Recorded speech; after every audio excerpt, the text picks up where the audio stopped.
Sure.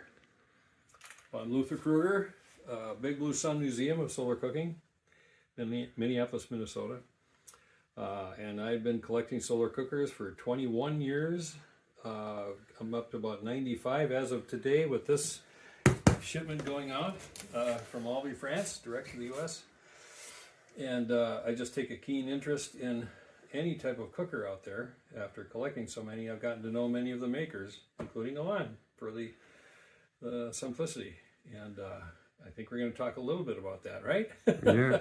So just to know, what gave you the idea to begin? To begin solar cooking? Yeah. Yeah.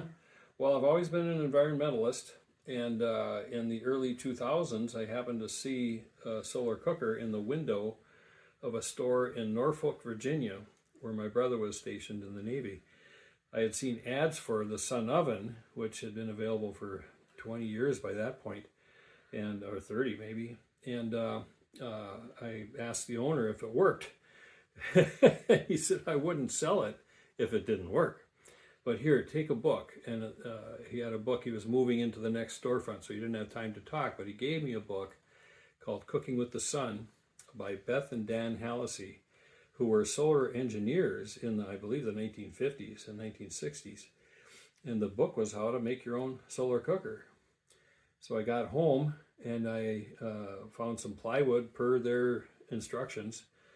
Cardboard glued together an inch and a half thick insulation of cardboard, put felt around the edge and glass on top and reflectors, and the first pot I put out, it hit 280 Fahrenheit, which is about 130, 140 Celsius. Okay. And what really convinced me was I opened up the glass and grabbed the pot with my bare hand.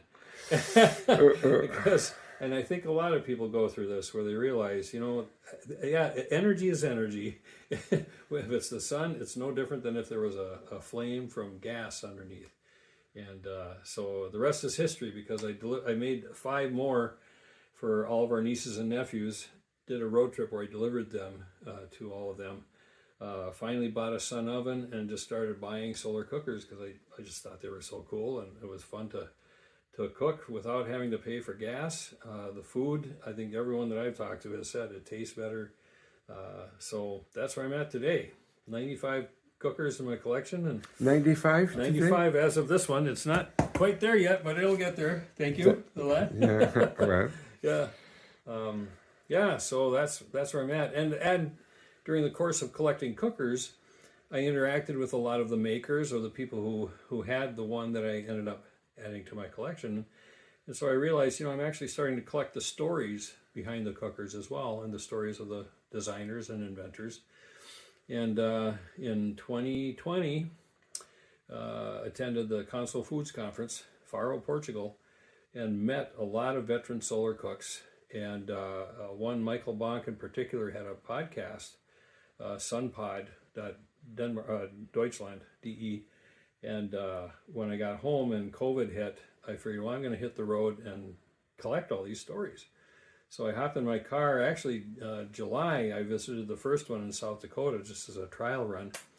And then September and October, for about a month or so, I visited 15 more and just brought a bunch of cameras, interviewed people, didn't know what I was doing, but I just felt it was really important to get the story recorded. And I have 7 more road trips after that. I've got, I guess it says 140 at last count, posted on the web. So that's where I'm at.